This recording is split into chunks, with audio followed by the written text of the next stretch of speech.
بسم اللہ الرحمن الرحیم۔ جس عورت سے لمبے عرصے تک ہم بستری نہ کی جائے تو اس عورت کو کون کون سی بیماریاں لگ جاتی ہیں، جانیے۔ ہماری آج کی اس ویڈیو میں تمام حضرات ویڈیو کو مکمل دیکھیے گا۔ محترم ناظرین، اکثر اوقات یہ سوال آتا ہے کہ عورت سے اگر کچھ عرصے تک ہم بستری نہ کی جائے تو اس سے لڑکی کے مزاج پر اور طبیعت پر کیا چیزیں اثر انداز ہوتی ہیں اور کیا بدلاؤ آتا ہے۔ یاد رکھیے کہ حضرت عمر رضی اللہ تعالی عنہ سے جب یہ بات پوچھی گئی کہ ایک عورت اپنے شوہر کے بغیر اور ایک مرد اپنی بیوی کے بغیر کتنا عرصہ رہ سکتا ہے، تو حضرت عمر رضی اللہ تعالی عنہ نے فرمایا کہ صرف اور صرف 4 مہینے۔ اللہ پاک نے عدت کی جو مدت بتائی ہے وہ بھی 4 مہینے 10 دن ہے۔ اگر شوہر مر جائے اس صورت میں 4 مہینے، اور اگر طلاق ہو تو 3 حیض کی مدت ہونی چاہیے۔ یاد رکھیے صرف اس مدت تک عورت رہ سکتی ہے، اور اگر اس مدت کے بعد بھی بیوی کو اگر اس کا حق نہ دیا جائے، اس کے ساتھ ہم بستری نہ کی جائے، اس کے ساتھ بوس و کنار نہ کیا جائے، اس کے ساتھ پیار محبت والا معاملہ نہ کیا جائے، یا اس کے ساتھ ملاپ نہ کیا جائے، اسے اس وقت کے حقوق نہ دیے جائے، تو ایسے میں سب سے بڑا فساد تو یہ ہوگا کہ وہ اپنے شوہر کو چھوڑ کر کسی دوسرے نامحرم مرد کی طرف متوجہ ہو جائے گی۔ دوسرا یہ کہ آپ کا گھر برباد ہوگا، نسل برباد ہوگی۔ تیسرا یہ کہ سب سے بڑی اور اہم تکلیف کیا ہے کہ اس کے حقوق پورے نہیں ہے، جس کی وجہ سے اس کی اندرونی کیفیت تباہ و برباد ہو کر رہ جائے گی۔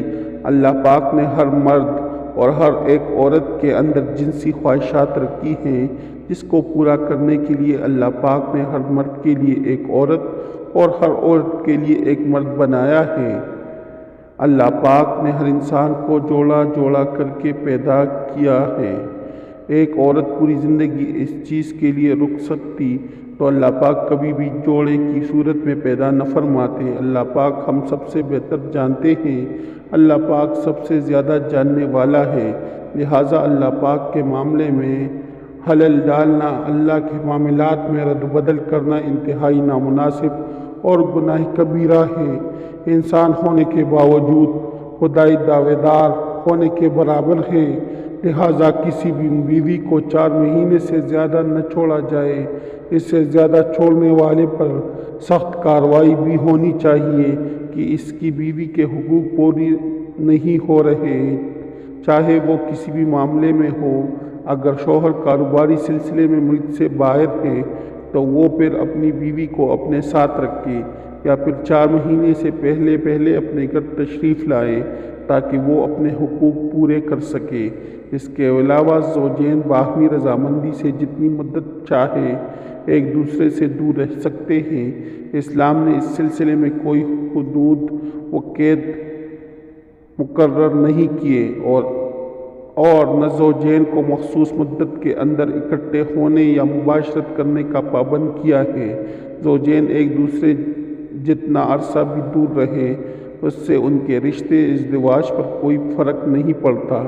شوہر اپنی بیوی کے رضامندی سے اور بیوی اپنے شوہر کی رضامندی سے جتنا عرصہ چاہے دور رہ سکتی ہیں، لیکن اگر شوہر قسم کھا لے کہ میں اپنی بیوی کے قریب نہیں جاؤں گا، اور پھر 4 مہینے کی مدت تک ان کی صلح یا رجوع نہ ہو پائے تو الائے ہو جاتا ہے، جس سے طلاق بائن واقع ہو جاتی ہے اور رجوع کے لیے تجدید نکاح لازم ہوتا ہے۔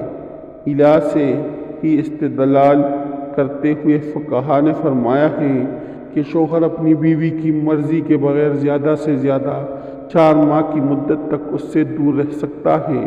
قرآن مجید میں اللہ تعالیٰ کا ارشاد ہے، ان لوگوں کے لیے جو اپنی بیویوں کے قریب نہ جانے کی قسم کھا لے 4 ماہ کی مہلت ہے، پس اگر وہ اس مدت میں رجوع کر لے تو بے شک اللہ بڑا بخشنے والا مہربان ہے، اور اگر انہوں نے طلاق کا پختہ ارادہ کر لیا ہو تو بے شک اللہ خوب سننے والا جاننے والا ہے۔ اس آیات سے واضح ہوا کہ شوہر کے لیے جائز نہیں کہ 4 ماہ سے زائد مدت تک بیوی کے حقوق زوجیت کی ادائیگی میں تاخیر کرے۔ امام جلال الدین سیوطی رحمۃ اللہ علیہ نے حضرت عمر رضی اللہ تعالیٰ عنہ کے حوالے سے یہ بیان کیا ہے کہ آپ رات کے وقت گشت کر رہے تھے تو ایک گھر سے ایک عورت کی آواز آ رہی تھی اور وہ کچھ اشعار پڑھ رہی تھی۔ مفہوم یہ تھا کہ اس کا شوہر گھر سے کہیں دور چلا گیا تھا، وہ اس کے فراق میں غمزدہ تھی۔ سیدنا عمر فاروق رضی اللہ تعالیٰ عنہ گھر آئے اور اپنی زوجہ سے دریافت کیا کہ شادی شدہ عورت شوہر کے بغیر کتنی مدت صبر کر سکتی ہے؟ تو زوجہ نے جواب دیا کہ 3 سے 4 ماہ۔ آپ نے حکم جاری کر دیا کہ ہر فوجی کو 4 ماہ بعد ضرور چھٹی دی جائے تاکہ ہر فوجی اپنی بیوی کا حق ادا کر سکے۔ اس لیے علماء کرام نے موقف اختیار کیا ہے کہ اگر شوہر بغیر کسی عذر کے 4 ماہ تک بیوی کے حقوق زوجیت ادا نہیں کرتا تو بیوی کو مطالبہ طلاق اور محترم ناظرین معاملہ خلا کا حق حاصل ہوتا ہے۔ ملازمت اور یا روزگار کے سلسلے میں یا کسی بھی دوسرے عرض سے اہل خانہ سے دور رہائش پذیر افراد جن کے اہل خانہ کو اپنے ساتھ رکھنا ممکن نہ ہو، ان کے لیے لازم ہے کہ وہ 4 ماہ کی مدت میں اہل خانہ کے پاس جائے۔ اگر بوجہ ایسا ممکن نہ ہو، بیوی یا شوہر میں سے کسی ایک کی رضامندی زوجین کے فتنے میں پڑنے کا اندیش ہو اور اولاد کی تعلیم و تربیت کے متعلق ضروری اقدامات کو یقینی بنائے۔ ناظرین، کتاب و سنت کے مطابق بیوی کے اپنے خاوند پر کیا حقوق ہیں، یا دوسرے معنوں میں خاوند کی اپنی بیوی کے بارے میں کیا ذمہ داریاں ہیں، اور اسی طرح بیوی کے اپنے خاوند کے بارے میں کیا ذمہ داریاں ہیں۔ صرف بیوی کے خاص حقوق۔ بیوی کے اپنے خاوند پر کچھ تو مالی حقوق ہیں جن میں مہر، نفقہ اور رہائش شامل ہیں، اور کچھ حقوق غیر مالی ہیں جن میں بیویوں کے درمیان تقسیم میں عدل و انصاف کرنا، اچھے اور احسن انداز میں بدباش اور معاشرت کرنا، بیوی کو تکلیف نہ دینا۔ مقالی حقوق میں مہر وہ مال ہے جو بیوی کا اپنے خاوند پر حق ہے جو عقد یا پھر دخول کی وجہ سے ثابت ہوتا ہے، اور یہ بیوی کا خاوند پر اللہ تعالیٰ کی طرف سے واجب کردہ حق ہے۔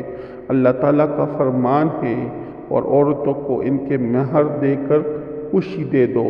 حضرت عائشہ رضی اللہ تعالیٰ عنہا بیان کرتی ہیں کہ ابو سفیان کی بیوی ہند بنت عتبہ رضی اللہ تعالیٰ عنہا نبی صلی اللہ علیہ وآلہ وسلم کے پاس آئی اور کہنے لگی، اے اللہ تعالیٰ کے رسول صلی اللہ علیہ وآلہ وسلم، ابو سفیان بہت حریص اور بخیل آدمی ہے، مجھے وہ اتنا کچھ نہیں دیتا جو کہ مجھے اور میری اولاد کے لیے کافی ہو۔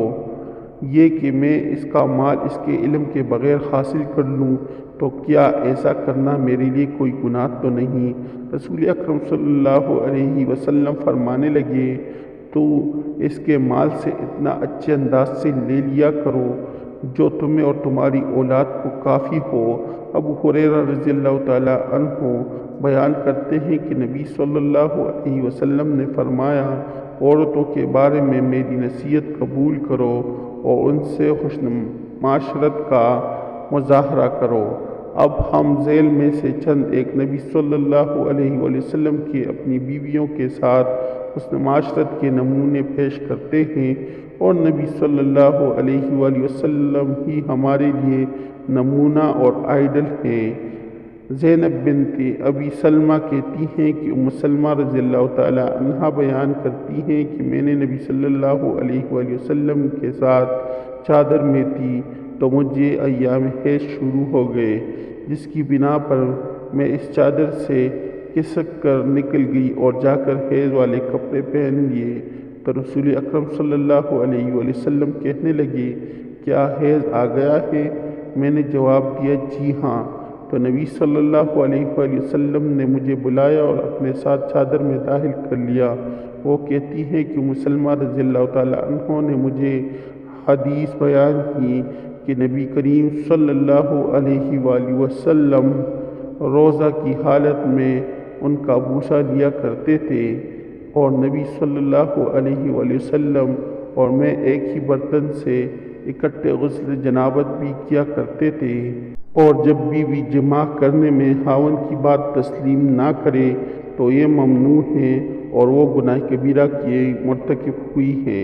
لیکن اگر کوئی شرعی عذر ہو تو ایسا کر سکتی ہے، مثلاً حیض یا فرضی روزہ اور بیماری وغیرہ ہو۔ ابو ہریرہ رضی اللہ تعالیٰ عنہ فرماتے ہیں کہ رسول اکرم صلی اللہ علیہ وسلم نے فرمایا، جب مرد اپنی بیوی کو اپنے بستر پر بلائے اور بیوی انکار کر دے تو خاوند اس پر رات ناراضگی کی حالت میں بسر کرے تو صبح ہونے تک فرشتے اس پر لعنت کرتے ہیں۔ تو ناظرین، واضح رہے کہ خاوند کا اپنی بیوی کے حقوق زوجیت کو 4 ماہ کی مدت کے اندر پورا کرنا ضروری ہے۔ اگر کوئی آدمی 4 ماہ سے زائد اپنی بیوی سے دور رہتا ہے، حالانکہ بیوی کو خاوند کی طرف رغبت ہو رہی ہے، تو وہ آدمی گناہگار ہوگا۔ لہٰذا ملازمت یا کمائی یا کسی بھی عرض سے گھر سے باہر رہائش پذیر افراد کو 4 ماہ کے اندر چھٹی لے کر گھر جانا چاہیے، یا کوئی ایسی ملازمت و کاروبار تلاش کرنا چاہیے جس میں 4 ماہ سے پہلے گھر کا چکر لگانا ممکن ہو۔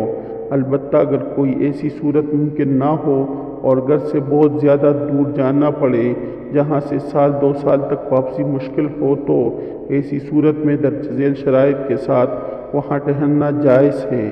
بیوی کو حقوق زوجیت، جماع وغیرہ کی طرف سے زیادہ شوق و رغبت نہ ہو، بیوی کی اجازت ہو، بیوی کے فتنے میں پڑنے کا اندیشہ بھی نہ ہو، اولاد کی تعلیم و تربیت کے ضائع ہونے کا اندیشہ بھی نہ ہو۔ اللہ پاک ہم سب کو دین کی سمجھ عطا فرمائے اور اس کے مطابق زندگی بسر کرنے کی توفیق عطا فرمائے، اور ہم سب کو شریعت کے مطابق زندگی گزارنے کی توفیق عطا فرمائے، اور ہمارا خاتمہ ایمان پر فرمائے۔ آمین ثم آمین۔